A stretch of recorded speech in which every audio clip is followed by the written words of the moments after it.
Power through prayer by E.M. Bounds. Chapter 2. Our sufficiency is of God. But, above all, he excelled in prayer. The inwardness and weight of his spirit, the reverency and solemnity of his address and behavior, and the fewness and fullness of his words have often struck even strangers with admiration, as they used to reach others with consolation. The most awful, living, reverent frame I ever felt or beheld, I must say, was his prayer. And truly it was a testimony. He knew and lived nearer to the Lord than other men, for they that know him most will see most reasons to approach him with reverency and fear. William Penn of George Fox. The greatest and sweetest graces by a slight perversion may bear the bitterest fruit. The sun gives life, but sunstrokes are death. Preaching is to give life. It may kill. The preacher holds the keys. He may lock as well as unlock. Preaching is God's great institution for the planting and maturing of spiritual life. When properly executed, its benefits are untold. When wrongly executed, no evil can exceed its damaging results. It is an easy matter to destroy the flock if the shepherd be unweary or the pasture be destroyed.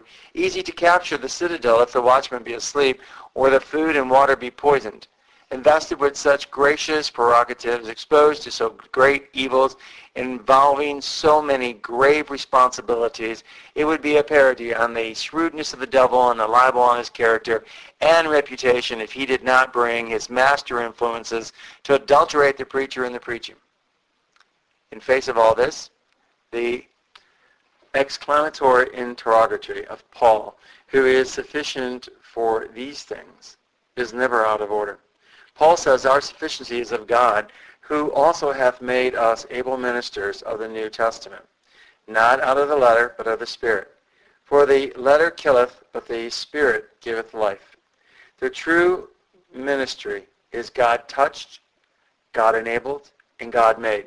The Spirit of God is on the preacher in anointing power. The fruit of the Spirit is in his heart. The Spirit of God has vitalized the man and the Word. His preaching gives life as the spring gives life as the resurrection gives life, gives ardent life as the summer gives ardent life, gives fruitful life as the autumn gives fruitful life.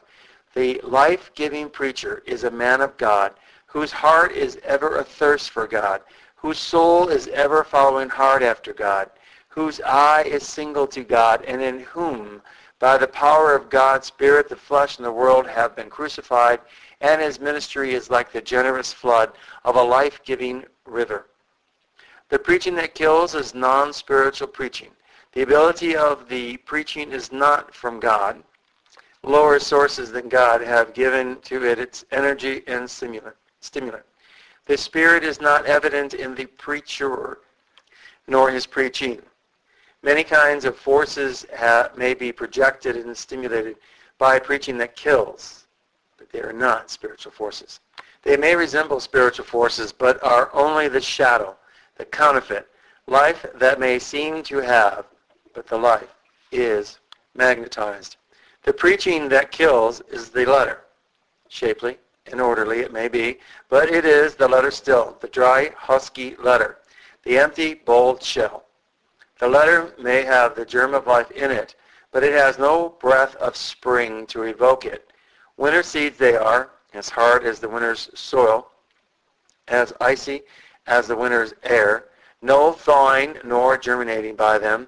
This letter preaching has the truth, but even the divine truth has no life-giving energy alone. It must be energized by the Spirit with all God's forces at its back. True, unquickened by God's Spirit, deadens as much as, or more than, error. It may be the truth without admixture, but without the Spirit, its shade and touch are deadly. Its truth, error. Its light, darkness. The letter preaching is unctionless, neither mellowed nor oiled by the Spirit. There may be tears, but tears cannot run God's machinery. Tears may be but summer's breath on a snow-covered iceberg, nothing but surface slush. Feelings and earnestness there may be, but it is the emotions of the actor and the earnestness of the attorney. The preacher may feel from the kindling of his own sparks, be eloquent over his own ecstasy, earnest in delivering the product of his own brain.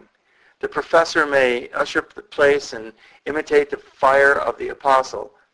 Brains and nerves may serve the place and fend the work of God's Spirit. And by these forces the letter may grow and sparkle like an illuminated text. But the glow and sparkle will be as barren of life as the field sown with pearls. The death-dealing element lays back on the words, back on the sermon, back on the occasion, back on the manner, back on the action. The great hindrance is in the preacher himself. He has not in himself the mighty life-creating forces. There may be no discount on his orthodoxy, honesty, cleanliness, or earnestness. But somehow the man, the inner man, in its secret places has never broken down and surrendered to God. His inner life is not a great highway for the transmission of God's message, God's power. Somehow self and not God rules in the Holy of Holiest. Somewhere, all unconscious to himself, some spiritual non-conductor has touched his inner being, and the divine current has been arrested. His inner being has never felt its thorough spiritual bankruptcy, its utter powerlessness. He has learned never to cry out with an ineffable cry of self-despair. Never did he learn self-helplessness till God's power and God's fire comes in and fills, purifies, and empowers. He's never learned to cry out with an ineffable cry of self-despair. Self-esteem, self-ability, in some pernicious shape has defamed and violated the temple which should be held sacred for God. Life-giving preaching cost the preacher much. Death to self. Crucifixion to the world, the travail of his own soul. Crucified preaching can only give life. Crucified preaching can come only from a crucified man. End of chapter 2.